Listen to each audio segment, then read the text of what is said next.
Hello, everybody. Welcome to Friday. It's Planet Earth. Mr. H here with you. How you guys doing today? Right? It's Good Friday, just in front of Easter, or the Western version anyway. Those of us of the Orthodox persuasion wait until May the 5th, but it's all good. It's all the same holiday. I have brought you some history, some dinosaurs, some football, all the essentials of life. I also hear that food, water, and shelter are in there someplace too. But without history, dinosaurs, and football, life, my friend, will simply be, as Hobbes once said, nasty, brutish, and short.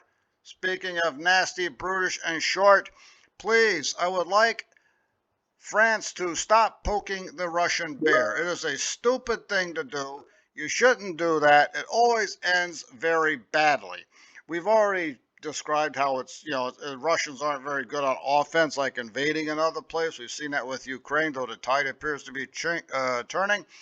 But when you invade Russia, all sorts of bad things happen, because the first thing that's going to happen, even though there are a lot of Russians not happy about the invasion of Ukraine, they will not tolerate an attack on Russia. The entire country will come together. You can call your brother or sister stupid, but nobody else can. That is what's going to happen if you invade Russia. And historically, invasions of Russia, unless you're a Mongol, never work out. Here's some evidence for you.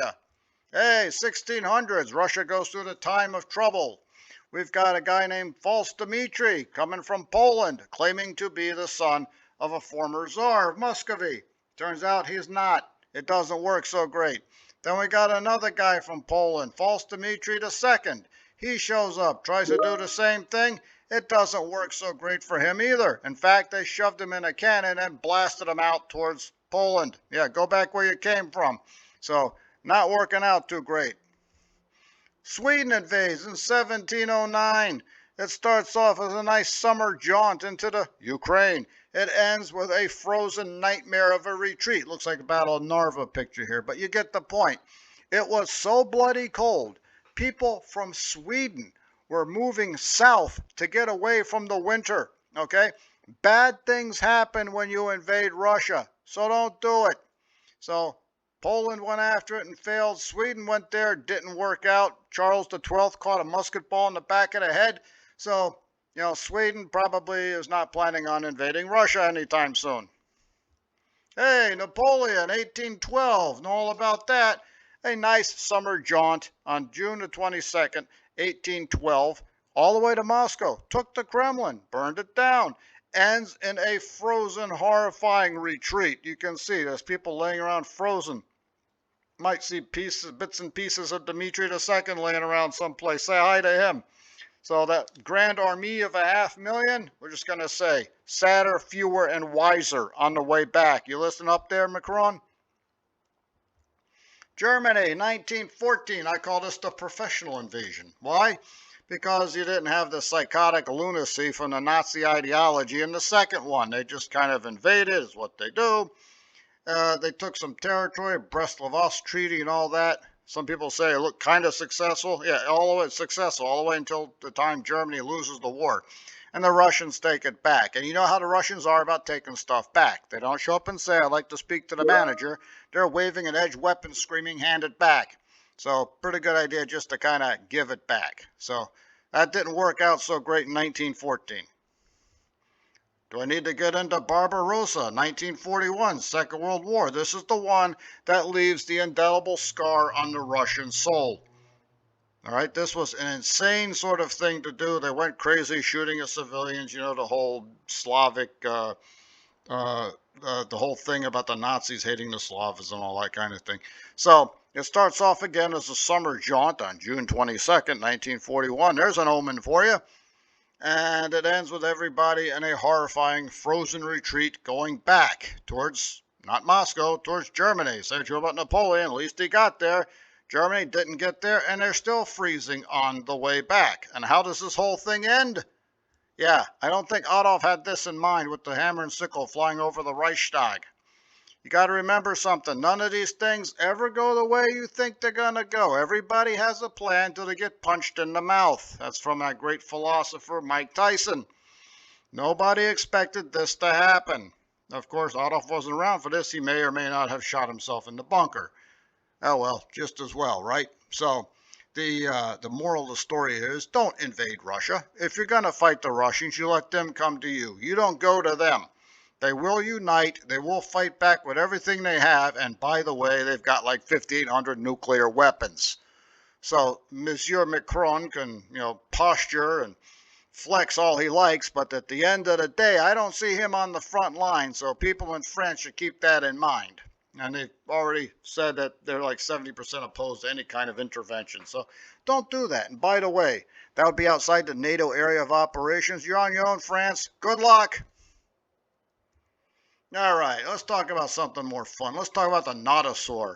Mr. H has his bias towards carnivores all the time. He decided to run with a herbivore this time around. There's our friend the Nodosaur, lives in the late Cretaceous, having some fun eating some nice plants over there because, it's a herbivore. Lives kind of in North America and just seems to be a generally okay guy who doesn't really like to bother anybody.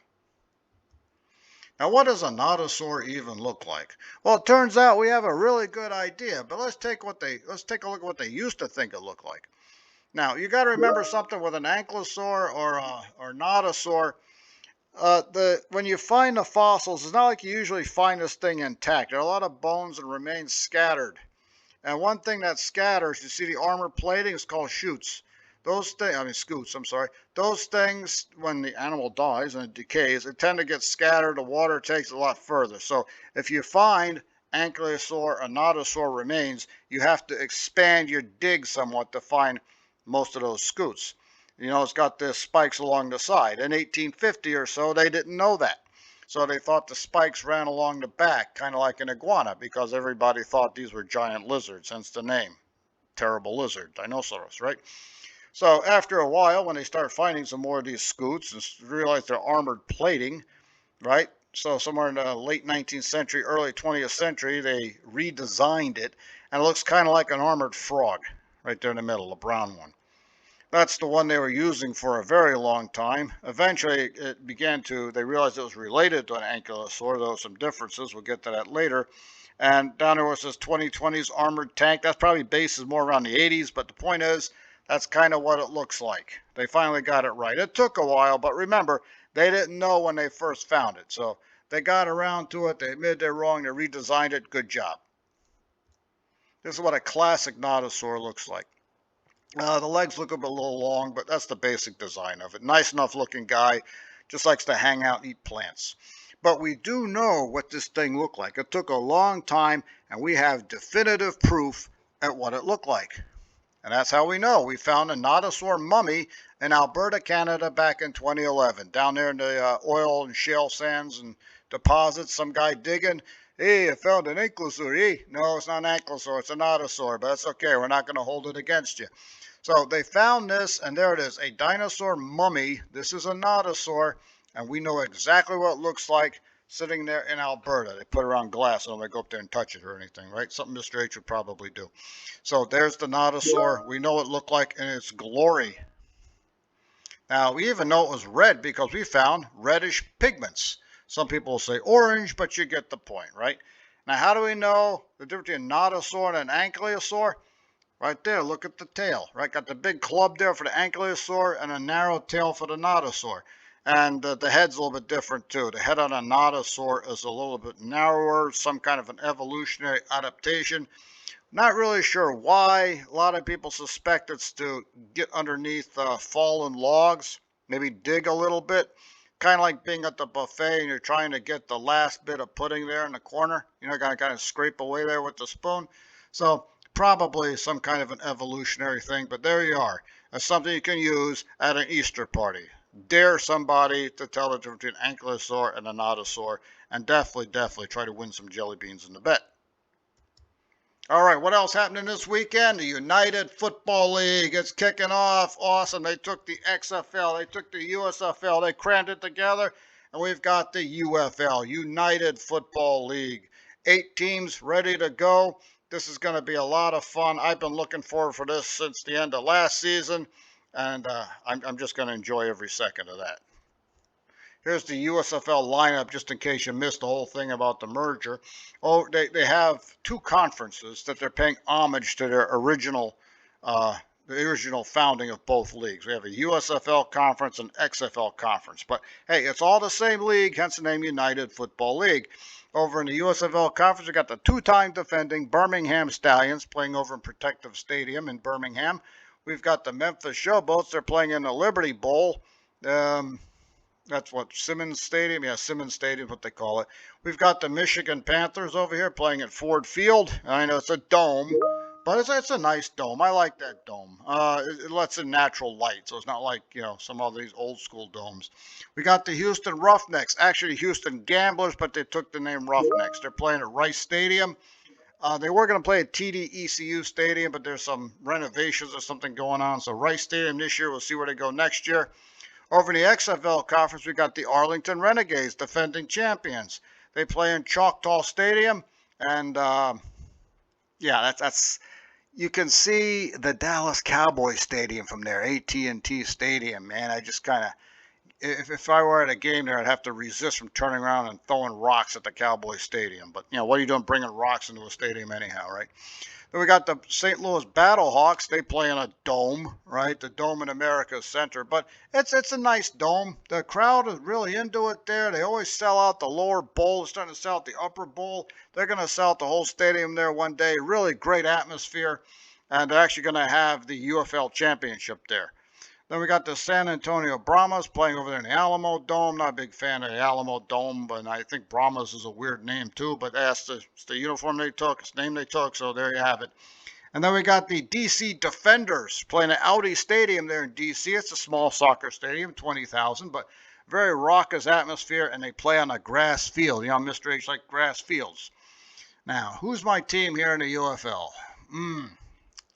Kind of hard to say. You notice there's no Pittsburgh Maulers, right? Yeah, they folded that up. I wasn't too happy about it, but it wasn't like they actually played a game in Pittsburgh. They were playing in Canton. So, yeah, that was a little bit. I would love to have seen them over across the way there in Acrisure Stadium, probably just the lower bowl, but I guess it wasn't meant to be. And they said once the league begins to expand, they'll go back to the old city. So, maybe one day. So if I got to pick somebody now, and nothing binding, right, just going to be a fan of the league, I guess I'll go with the DC Defenders, right? Got that grass field and the beer snake. You cannot argue with the beer snake. It is a tradition. Now, the UFL season is beginning on Saturday, tomorrow. And who they got up first? Oh, the Clash of the Champions here. We've got the Birmingham Stallions and the Arlington Renegades. Are going to be playing in Arlington. Got to play it somewhere. It would have been cool if they had it in a neutral site the first game, play it in Canton. But, I guess not. They're going to play in Arlington. Got to play it someplace. But remember, I told you it's kind of a historical throwback back to when the Browns came into the NFL, playing defending champion Philadelphia first time around. So shades of that. This is going to be a good one. I think Arlington is favored. It's kind of hard to have people favored this early in the year with a league like the USFL, but we're going to see how it goes, and I'm going to be watching it. And I guess Arlington home field advantage, but two-time defending champion Birmingham, you can't rule those guys out either. Should be a really good game. And here's the whole week one sked right here. Where I talked about the Stallions and Renegades. We got the Battlehawks headed up to Michigan. Fight it out with the Panthers. Two dome teams over here. First time these two guys have ever met each other. And then on Easter itself, while everybody's eating candy and trying not to pass out from too much sugar, we're going to have the DC Defenders headed back to San Antonio to play the Brahmas. That's where the DC Defenders lost the UFL championship last year, despite a 9-1 record. So it's going to be some bad feelings walking in there, and the Brahmas are going to be, unfortunately, on the other side of the field. And then we've got the Memphis Showboats heading to Houston to play the Roughnecks. That should be an interesting one, too. They're all going to be interesting. That's week one. It's going to be a lot of fun. I'm going to enjoy every second of it. I'll probably just watch the ones between definitely Birmingham and Arlington, and probably DC and San Antonio. So you guys have yourself a fantastic weekend. Keep it safe. Have a lot of fun. Don't forget to like and subscribe. And what makes a great Easter gift, or just a gift anytime? Yeah, Mr. H's book, Heaven Steel. Check it out on lulu.com. Coming all the other stuff too eventually. So you guys have yourself a fantastic day, and I will see you when I see you. Das vidanya.